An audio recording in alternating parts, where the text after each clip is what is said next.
अस्सलाम वालेकुम दूसरी दुनिया के तमाम नाजरीन किसी ज़माने में भारत के मशहूर अंबानी ख़ानदान के चश्मो चराग अनिल अंबानी का हर जगह चर्चा था। उनकी कम वक्त में ज़्यादा कामयाबियों की दास्तानें ज़ुबान ज़द आम थी, मगर अब वो किस्सा पारीना हो चुकी है। अब अनिल अंबानी वो अनिल अंबानी नहीं रहा जिसकी तस्वीर अखबारात के माथे का झूमर हुआ करती थी।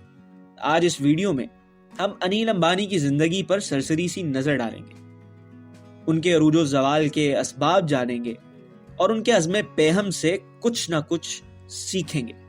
लेकिन अगर आप अभी तक भी दूसरी दुनिया के मुसाफिर नहीं हैं तो फौरन ही इस इल्मो हैरत की दुनिया का सफर शुरू करें। हमारे चैनल को सब्सक्राइब करें और घंटी के बटन को भी दबा दें ताकि आने वाली तमाम वीडियोस आप तक बर वक्त पहुंच सके। नाजरीन, अनिल अंबानी का जन्म 4 जून 1959 को रिलायंस इंडस्ट्रीज के बानी धीरूभाई अंबानी के यहाँ हुआ था। अनिल हकीकतन मुंह में सोने का चम्मच लेकर पैदा हुए थे, मगर वो जिस बाप के सपूत थे वो ना सिर्फ एक मंझा हुआ बिजनेसमैन था बल्कि एक समझदार बाप भी था। उसने अपने बेटों के दिमागों में अनथक मेहनत की लगन भर के रखती थी।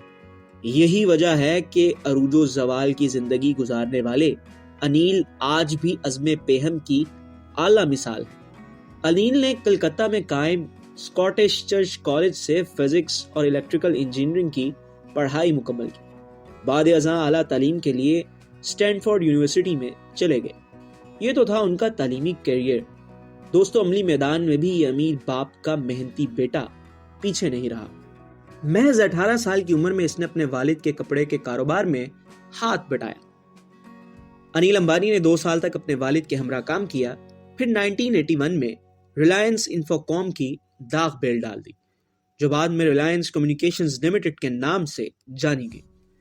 नाज़रीन, रिलायंस कम्युनिकेशंस लिमिटेड या फिर RCom mobile telephone services, cable broadband internet services और दीगर खदमात फराहम करने वाली कंपनी थी। 1991 में अनिल अंबानी ने बॉलीवुड अदाकारा टीना म्यूनिम को अपना शरीक हयात बना लिया। 2004 में अनिल अंबानी ने उत्तर प्रदेश से राज्यसभा का इलेक्शन जीता और राज्यसभा के मेंबर भी मुंतखब हुए।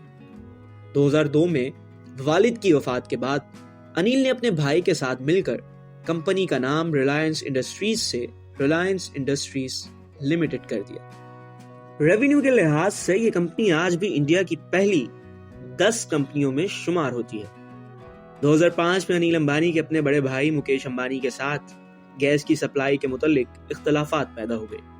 मामला बढ़ता चला गया और दोनों भाइयों ने अदालत में अपनी अपनी अर्जी डाल दी। अदालत ने कंपनियों की तकसीम का फैसला सुनाया और यूं अनिल के हिस्से में टेलीकॉम, पावर जनरेशन और फाइनेंस का कारोबार आया।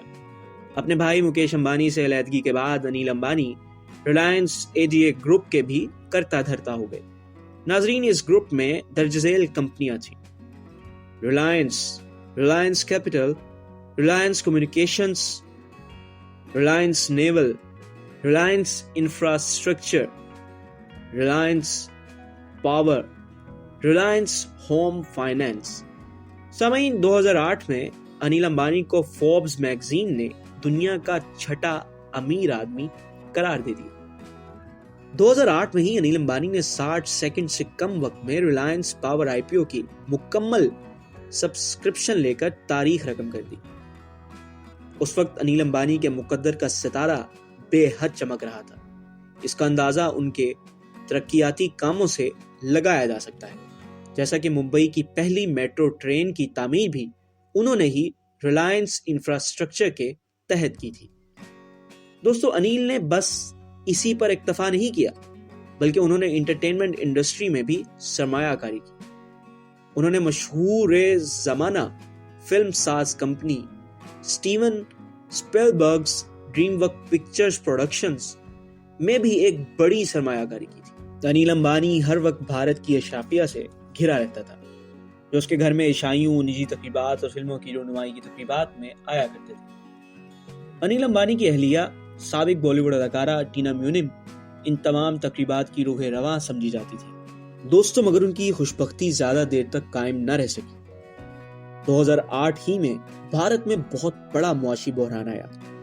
انیل امبانی کی کمپنی نے ریلائنس پاور آئی پی او کے مختلف منصوبہ جات کے لیے 11 کروڑ روپے سے زائد کی خطیر رقم اکٹھی کی تھی، مگر منصوبہ جات کی تکمیل کے لیے مناسب داموں قدرتی گیس خریدنا نہایت ضروری تھا، جو کہ 2008 کے معاشی بحران میں ممکن نہیں تھا، اور ایسے انیل امبانی کی کامیابیوں کا سورج زوال کی جانب گامزن ہوا۔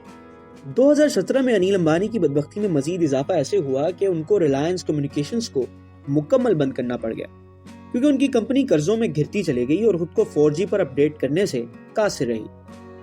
سامعین، اس پر انیل امبانی نے پائپا ویو ڈیفنس نامی ایک کمپنی میں سرمایہ کاری کر دی، جو پہلے ہی قرضوں میں گھری ہوئی تھی اور خسارے میں جا رہی تھی۔ یہ سرمایہ کاری انیل امبانی کے تابوت میں آخری کیل ثابت ہوئی۔ 2008 میں 4 لاکھ کروڑ کی ملکیت رکھنے والا انیل امبانی اب محض 2000 کروڑ کا مالک ہے۔ انیل امبانی نے غلط سرمایہ کاریوں سے اپنا سارا کاروبار ڈبو لیا، مگر آج بھی وہ شخص پرعزم ہے۔ تو ناظرین، آپ بے شک اس دنیا کے چھٹے امیر ترین آدمی ہو یا ایک ناکام بزنس مین، آپ کو زندگی کے ہر لمحے سے سیکھنا ہے۔ انا اور خود پسندی میں فیصلے نہیں کرنے، بلکہ ماہرین کی رائے پر غور کرنا ہے۔ ایسی اور ویڈیوز دیکھنے کے لیے کامنٹ سیکشن میں موضوع منشن کریں اور ہماری ویڈیوز کو اپنے دوستوں کے ساتھ شیئر کرنا مت بھولیے گا۔